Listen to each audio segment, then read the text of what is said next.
This is Alova with AstroWisdom.net and Fedor with EastToWestAstrology.com, and we'd like to share with you how we both switched from the tropical Western Zodiac to the stellar Sidereal Zodiac. Okay, so I'm Alova with AstroWisdom.net. And I'm Fedor with East to West Astrology. And we want to speak a little bit as to how we changed or transformed our understanding and practice of astrology from a Western point of view to a sidereal point of view. Mm-hmm. Yes. I was born in Venezuela. And I was born in America. Okay. yeah. So when did you first do astrology? Oh, it was around the early 70s. And the only system known in Venezuela at the time is the popular Western system that you see in the newspapers here. And the school that taught me was a yoga and meditation and astrology school, and they were very serious and good teachings. I learned all I could from them, and I started practicing with friends, practicing with my family, practicing with everyone who was interested. And did you find it useful? Obviously, it is useful, and mainly to describe character traits, and also to describe yearly happenings for the individual. By that I mean to say what may happen in the coming year of her life or his life.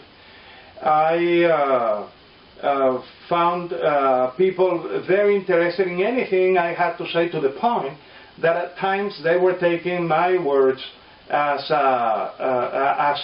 truth for themselves, even if it didn't correlate accurately with who they were. Basically, a strong belief they brought into the sessions.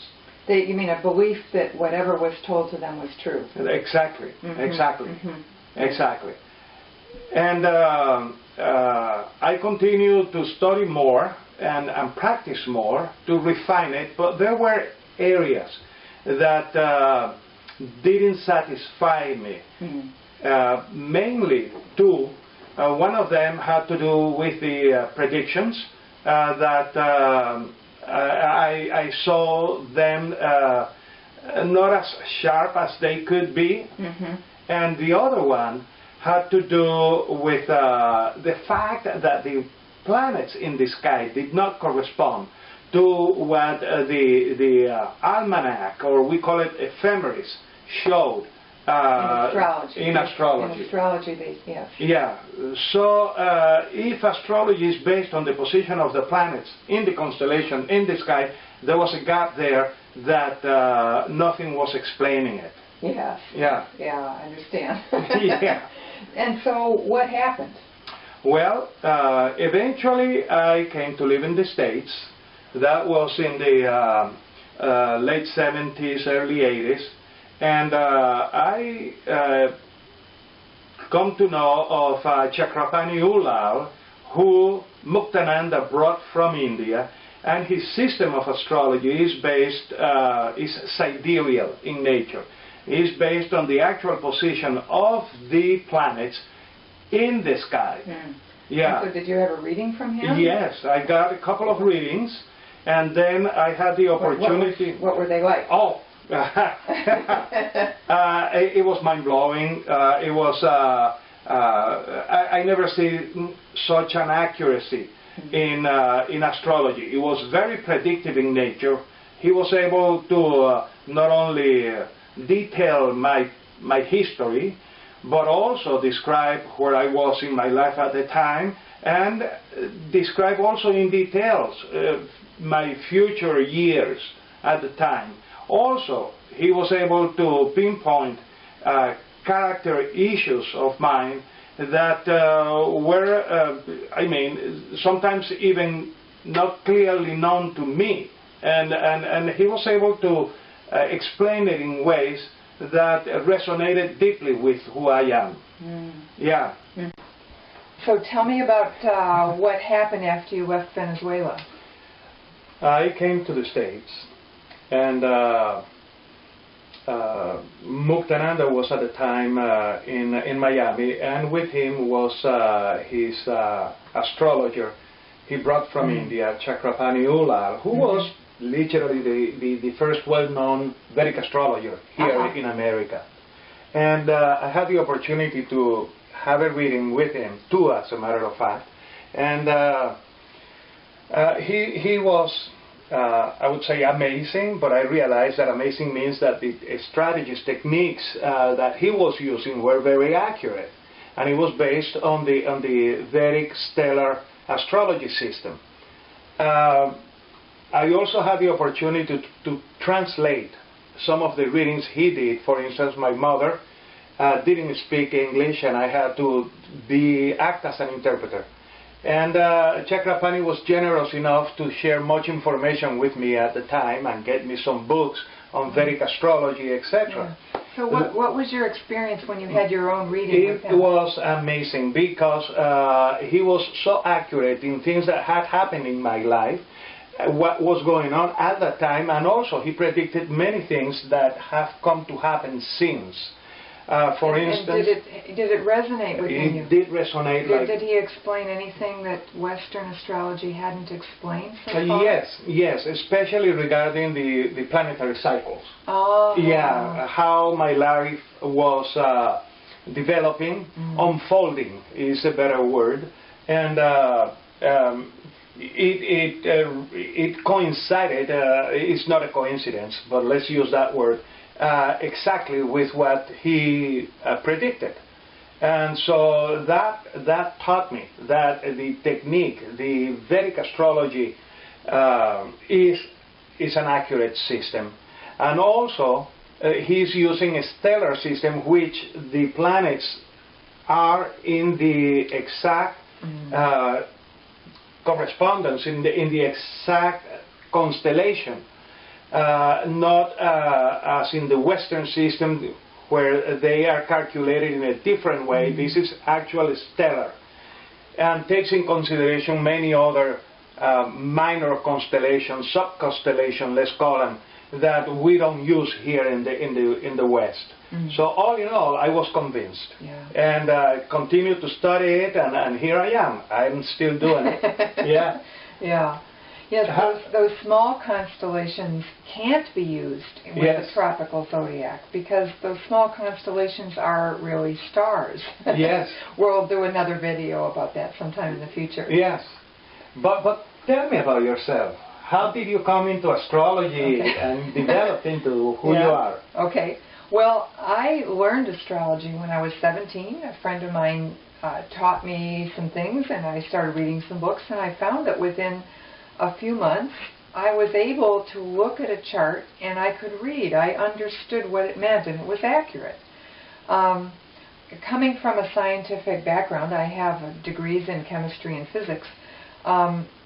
I always wondered what was the mechanism, how did this work? And of course, some of my colleagues were not very happy about my continuing doing astrology. I didn't tell many of them. But in my own scientific integrity, I could not give up astrology just because of a theory, because in practice I saw that it worked. It's valid. And I didn't understand how. We, for many years, didn't understand how gravity worked or why aspirin worked. But just because we don't know why it works doesn't mean it doesn't work. So I continued, so I continued doing astrology and established a private practice. But there were still a few things that really bothered me. One was that the predictive techniques were frankly abysmal. They were very general, and there were some things that had happened in my own life that could not be understood with Western astrology at all. I see. I found this very frustrating because I knew from my own experience that you can read a natal chart, and not only me, many other people can read a natal chart, and it's correct, it's accurate to a greater or lesser extent, but it's valid. And so there must be a way of understanding how to predict as well. And I didn't find it anywhere in any Western methods, and I tried. Okay. I tried the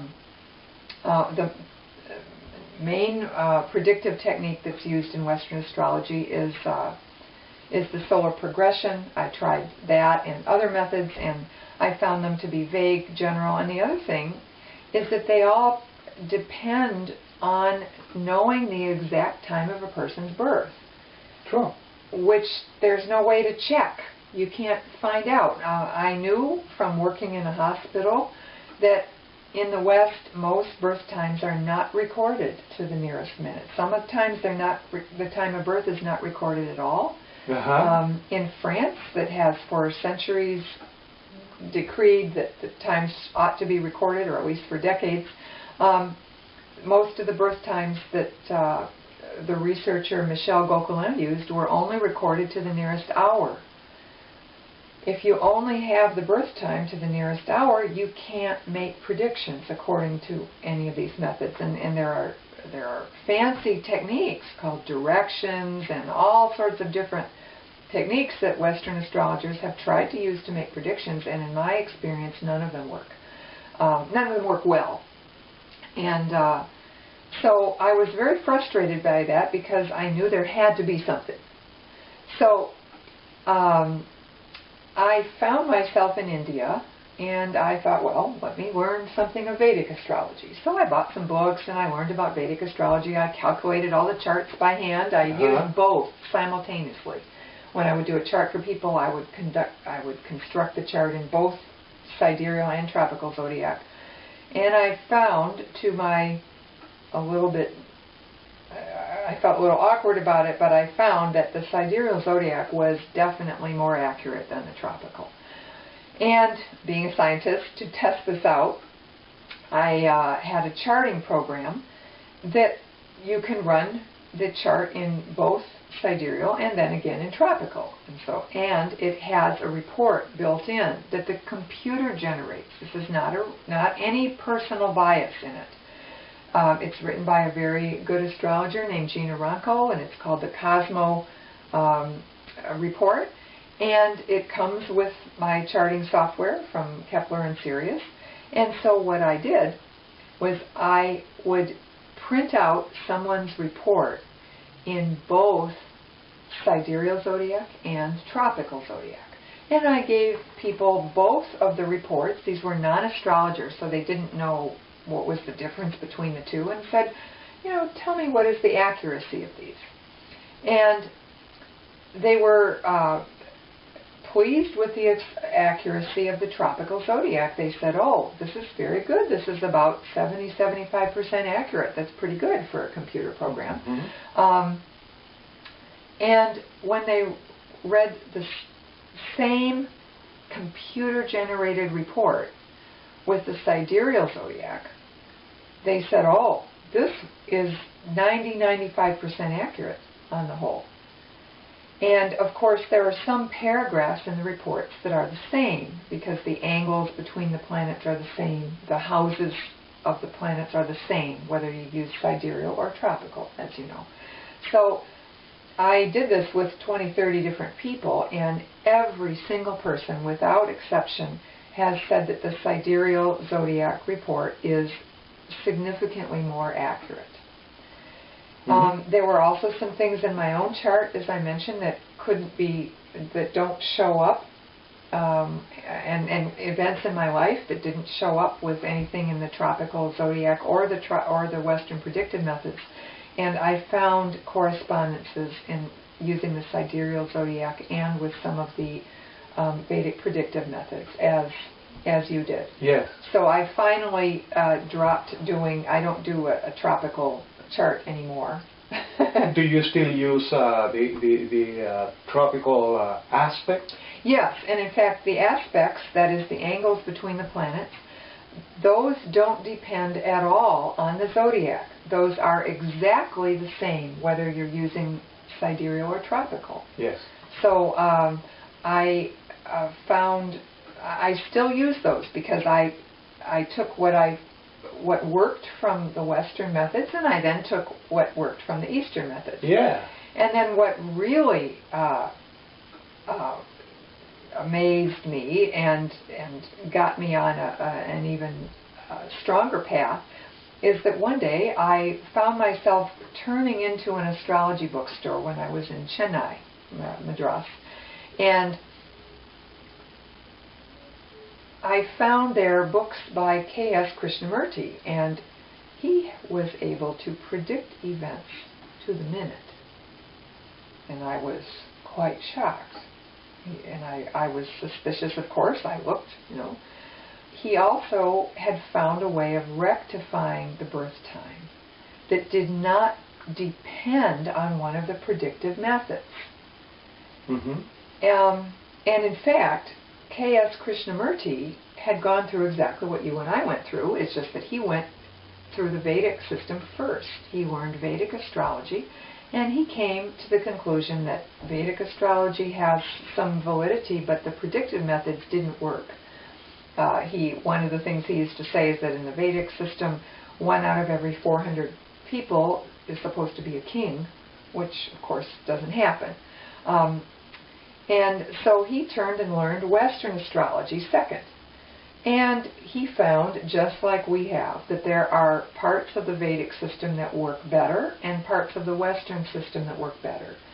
He found that in his research and with his own people, in his own charts, that one needed to include the outer planets, Uranus, Neptune, and Pluto. So he did include those in his readings.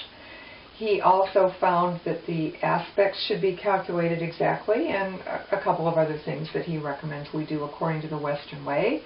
However, the Sidereal Zodiac, where the stars are in the constellation, obviously that is correct, as we have also found, and as all my clients found when I did their charts both ways. So I bought a couple of books and I went home and started calculating according to his method to rectify the birth times of every single chart that I did. And it's amazing. I wonder, how is it that he was able to come up with the system he developed? That's a very good question. He did it very scientifically, as he first learned Vedic and then he learned Western. He combined what was best of both. And then he prayed, and after that, he recorded everything that he did for the next 20 years. He recorded what days he won at cards and what days he lost. He recorded where he was sent for his job. Okay, he would travel, and sometimes they would send him to the jail, sometimes, for auditing purposes. Yeah. So over this 20-year period, he developed a system, and it is based on the Sidereal Zodiac. And it is part of the ancient Vedic tradition. It's nothing new. He has revived it. And not only was he able to predict events to the minute, but many of his students were. And that is very impressive. Yes. Because many times there are astrologers who have made amazing predictions, especially Vedic ones, but no one else can do the same thing. But in the case of K.S. Krishnamurti, he has many students that have been able also to give accurate predictions like that to the minute, that have turned out to be correct. So he combined the best of East and West, and both of us have also come to that same conclusion. Yeah, definitely. Yes. Yeah. And one of those conclusions of all of us is that the Sidereal Zodiac is the correct one. It's the one. It's the only. Yeah. Thanks for sharing our interest in astrology. This is Alova with AstroWisdom.net and Fedor with EastToWestAstrology.com.